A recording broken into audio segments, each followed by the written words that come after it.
तो कक्षा 10वीं का अर्धवार्षिक परीक्षा का पेपर हो चुका है विज्ञान विषय का। आप अपने क्वेश्चंस का मिलान कर लीजिएगा कि आप कितने सही करके आए। देखिए इसी तरीके से आपको यहाँ पे मैंने आपको मॉडल पेपर तैयार करवाया था, उसमें से बहुत सारे क्वेश्चन आपके पूछे गए। पहला क्वेश्चन आपका है, किस पदार्थ के विलयन का उपयोग सफेदी करने के लिए होता है? तो कैल्शियम ऑक्साइड का। तो इसका आंसर क्या हो जाएगा आपका CaOH2। आपका आंसर इसका राइट हो जाएगा ना।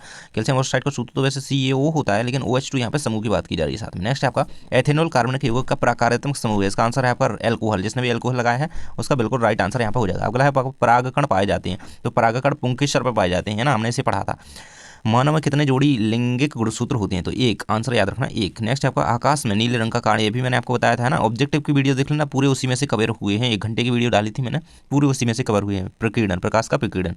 नेक्स्ट हमारा है प्रतिरोध का ऐसा ही मात्रक, तो ओम है, ये भी हमने कवर करा था। इस तरीके से ये सारे आपके आंसर हो जाएंगे। इनको जल्दी से अपना मिलान कर लीजिए और कमेंट बॉक्स में बताना कि आप कितने सही कर रहे आए हैं। देखिए अगला क्वेश्चन आ जाता है यहाँ पे, एंटासिड का उपयोग खालिस्तान का उपचार करने के लिए किया जाता है। तो किसके लिए? अपच का उपचार करने के लिए। नेक्स्ट आ जाता है, कमरे के तापों पर खालिस्तान, ये भी मैंने आपको बताया था। पारा, पारा धातु जो है द्रव होती है। लार में कौन सा एंजाइम पाया जाता है? एमाइलेज एंजाइम पाया जाता है। तो तीसरे का आंसर क्या है आपका? एमाइलेज। इस तरीके से।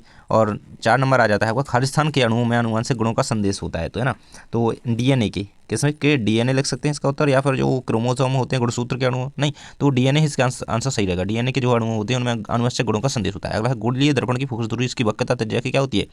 हाफ होती है, यानी कि आधी होती है। आधी होती है, इसका आंसर क्या हो जाएगा? आधी होती है। नेक्स्ट हमारा आ जाता है, खालिस्तान धातु को केरोसिन में। तो ये भी मैंने आपको कंप्लीट करवाया था। देखिए पूरा पेपर है यहाँ पे लगभग पूछा गया है, मतलब जो क्वेश्चन बताए थे आपको, ऑब्जेक्टिव की वीडियो जिसने देखी होगी उसका एक भी गलत नहीं हुआ होगा। आगे क्वेश्चन आपके सत्यासत्य के रूप में आ जाते हैं। पहला क्वेश्चन है, Cu+O2, इसको आप अगर हीट देंगे तो 2Cu एक बनेगा। इसका रासायनिक समीकरण है क्या? ये तो बिल्कुल है, सत्य आपका हो जाएगा।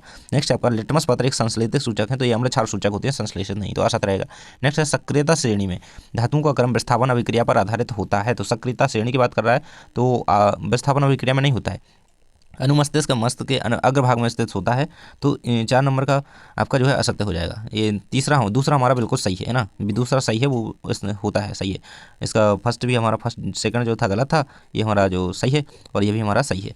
और चौथी नंबर का क्या है? चौथी नंबर का तो क्या है? अनुमस्तिष्क मस्तिष्क में अग्रभाग में नहीं होता है, तो असत्य रहेगा। नेक्स्ट है हमारा, ऊतक संवर्धन तकनीक जो है अलैंगिक जनन का प्रकार है। तो ये बिल्कुल सही रहेगा। अगला है आपका, जीन लक्षणों को नियंत्रित करते हैं। तो बिल्कुल करते हैं। इस तरीके से आपके हो जाएंगे, है ना। पहला, तीसरा और 5वां और 6वां आपका सत्य है, और दूसरा और चौथे आपके जो है असत्य हैं। नेक्स्ट हम देख लेते हैं आपकी सही जोड़ियाँ।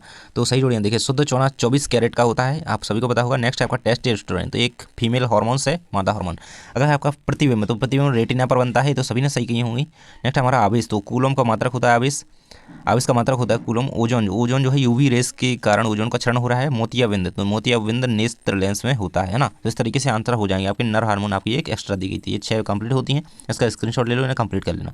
आगे क्वेश्चन आ जाते हैं द्विविस्थापन अभिक्रिया में ना। इसमें एक वाक्य क्या शब्द में उत्तर है। पहला क्वेश्चन है, द्विविस्थापन अभिक्रिया में अभिकारकों के बीच किसका आदान प्रदान होता है? तो किसका होता है? आयनों का आदान प्रदान होता है। आयनों का आदान प्रदान होता है, इस तरीके से लिख देना था। अगला है, कार्बन एवं उसके यौगिक का उपयोग ईंधन के रूप में क्यों किया जाता है? क्योंकि ये क्या होते हैं? स्वच्छ लौ प्राप्त करते हैं, स्वच्छ लौ हमें प्रदान करते हैं और धुआं नहीं करते हैं ना, मतलब प्रदूषण ज़्यादा नहीं करते हैं, स्वच्छ लौ प्रदान करते हैं। इस तरीके से लिख देना था। इसका है आपका, उत्सर्जन तंत्र की सभी को पता है, नेफ्रॉन। क्या है? नेफ्रॉन, इसका राइट आंसर आपका हो जाएगा।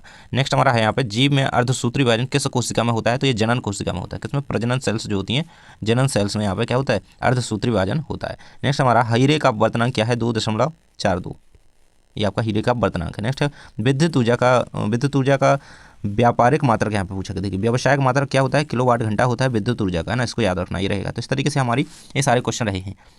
इसके बाद देखिए, ये भी मैंने आपको क्वेश्चन कंप्लीट करवाया था, ये मैंने नहीं बताया था, लेकिन ये क्वेश्चन देखिए, ये भी मैंने बताया था आपको, है ना। ये भी बताया था, अभिक्रिया उदासीनीकरण, इससे क्वेश्चन आया है।